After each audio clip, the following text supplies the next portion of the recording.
Hello and welcome to my first video. I hope to bring a different perspective to events and issues that I'm personally passionate about, particularly those involving men, politics, philosophy, and culture. I don't know how often I'll be able to produce videos due to my various and sundry responsibilities, but since I have a day off today, by the way, happy Martin Luther King Day everyone, I will now dip my toe into production and see how it goes. I'd like to begin by classifying the three kinds of feminists. If you're outspoken regarding men's issues, as I am, you'll run into various kinds of social justice warriors. But feminists are the ones most in direct opposition to my beliefs in an egalitarian society where both genders enjoy equal rights and dignity. So they're the ones I'm most familiar with.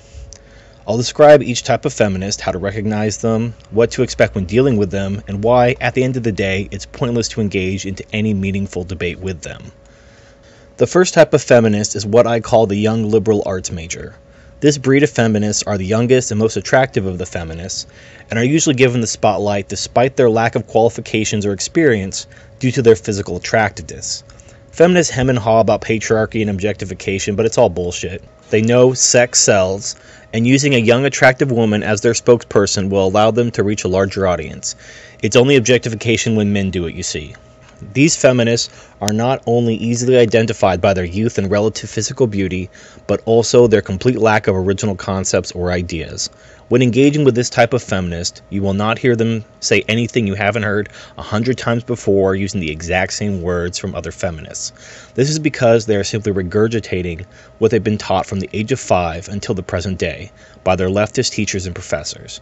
The public school system isn't designed to encourage critical thinking, but memorization and regurgitation, and these feminists were straight-A students.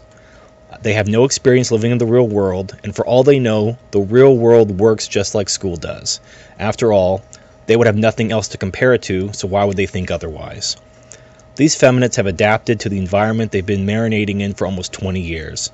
In leftist public education and academia, they've mimicked the behaviors that they perceive lead to success. Their feminist professors are their role models because that's the only world they know. So how do you deal with them? Well, ironically, these are the only feminists that will engage you in an honest debate and actually consider your points. They actually believe they're right, and they don't fear the debate because they've been brainwashed by feminist propaganda. They might be swayed by things like objective statistics or studies that disprove feminist theory. They might condemn the radical behavior of other feminists advocating for the murder of men or other forms of obvious sexism and bigotry. However, they are just as likely to dismiss your sources as biased or invalid because their professor said so. However, here's why debating with these young liberal arts major feminists is ultimately pointless. The truth is, you don't have to do anything to change these women's minds because it will change on its own. Much like the conservative pastor's daughter that becomes a complete slut as soon as she goes to college and doesn't have her parents around anymore to judge her, these young feminists will soon enter the real world and see with their own eyes that feminism does not benefit them and in fact hurts them. Why does it hurt them? Because they're attractive. They don't need the government taking men's resources in the form of taxes in order to give it to them, because they could do much better by going directly to men who will give her their resources voluntarily.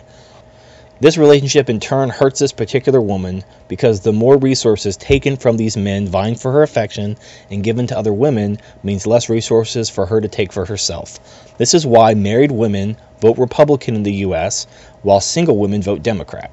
A married woman sees taxes as hurting her and her family, while a single woman sees taxes as helping her at the expense of men she doesn't know or care about. You may notice that you rarely see attractive feminists older than 25, and this is why. Once out of the indoctrination centers of public schools and academia, they realize they don't need feminism because they are physically attractive.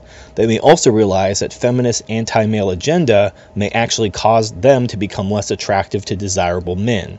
And so, after coming to this realization, she may simply drop out of the feminist scene altogether, or may even come to the dark side and become an anti-feminist. That's all for this video. Next time we'll examine the second phase of feminists, the professional victim.